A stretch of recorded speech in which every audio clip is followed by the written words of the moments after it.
life. So ultimately, you're going to be integrating these systems in your day-to-day, and it includes not just the exercises and the templates, but it has these various databases in order to help you develop your system.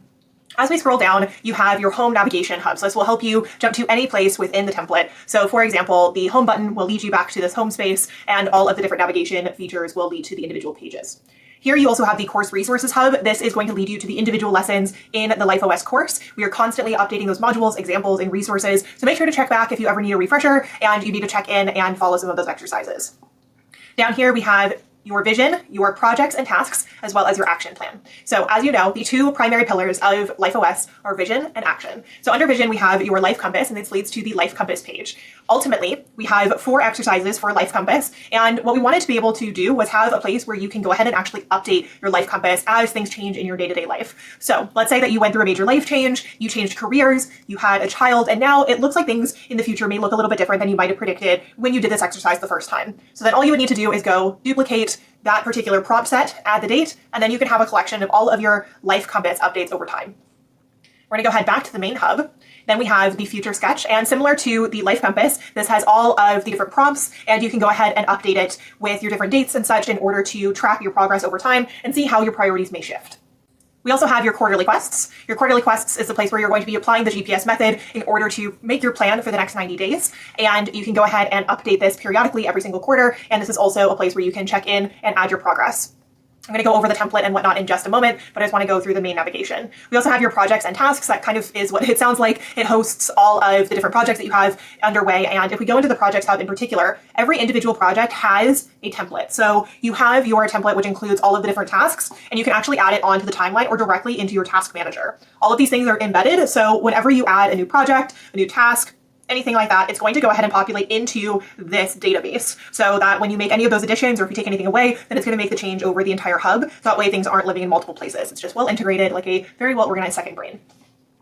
We're going to go back to the main hub now. The same thing applies for your tasks. As you add a new task, then you will go ahead and write up what it is, a due date or date range, and you can also track your progress as well as your status.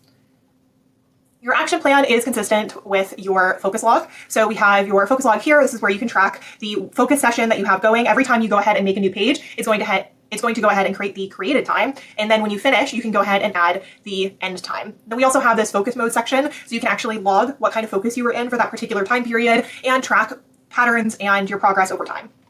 Below that, we have your daily planning log. This includes all of your daily plans as well as your habit tracker. So every single day, this is going to auto-populate, but I'll go over some of the different repetitions and automations that we have underway as we go through the template. Scrolling down, we also have the weekly review. This includes all of your different weekly reviews, and you can do this at any point in the week that makes the most sense to you. I personally do mine on Sunday, and you can also automate this. That way it creates the template every single Sunday. It is the default add page for this particular page for the weekly review. But if you wanted to go ahead and set it up, for example, to trigger every single Friday or every single Saturday, you can go ahead and add the repeat. You can turn this on, and then you can select which day. So you can say that you'd like it to populate daily, or if you would like to populate on a particular weekday. So you can go ahead and use those features in Notion in order to have that automation. Scrolling down, we also have your quarterly alignment. This is in conjunction with Ali's quarterly alignment workshops. So you can go ahead and add a new page to your quarterly alignment, and it will come up with all of the prompts and things that we have as part of the quarterly alignment exercise, which includes the reflection exercises, alignment, as well as preparing your quarterly quests. Now, like I said at the beginning of this walkthrough, everything is embedded. So as you open up the quarterly quests, you can go ahead and open up apply the GPS method, and it'll prompt you to go ahead and add your new quests. Under this, you have your main quest, your side quests, and everything in between.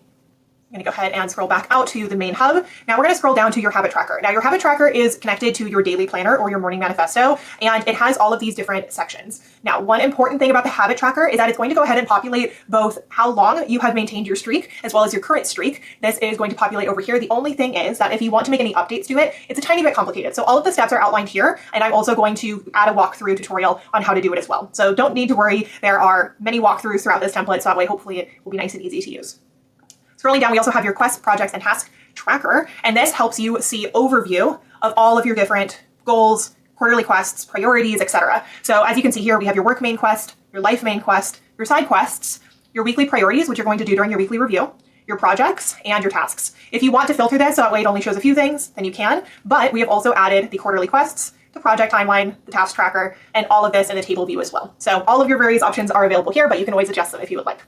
Scrolling down, we have your LifeOS planner. Now, your LifeOS planner is where we have your daily check-in. So this includes your morning manifesto, your evening shutdown, as well as your focus log. We also have the weekly review and your quarterly alignment. So you can go ahead and use the quick navigation to the left over here in order to add a new day, or you can go ahead into the top right corner in order to see all of these templates.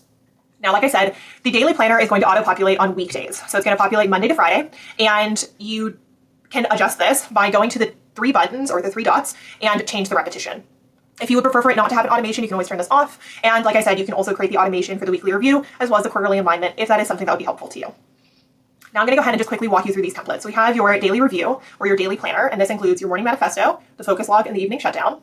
We also have your weekly review, which includes the reminder, so a check-in on your goals, reflection, as well as planning. So like I said, I embedded all of these different databases, so that way they're easy to access and you don't have to jump around the template in order to find things. They're all well laid out in the individual templates. And lastly, we have the quarterly alignment, which I've shown you before. When you go and set up your new projects and quests, there's also templates for those as well. So under the main quest for work, we have your work quest prompts as well as the GPS. So everything that you could possibly need in order to set your goals and apply the GPS method seamlessly. That is it for the walkthrough for the LifeOS Notion Hub. If you have any questions or if anything comes up, then please be sure to let our team know and we'll walk you through it. But hopefully this walkthrough was comprehensive enough to let you know where things are and how it is that you might use them. You can always refer back to this if you need. And for the habit tracker, I will include another little tutorial further down on the page.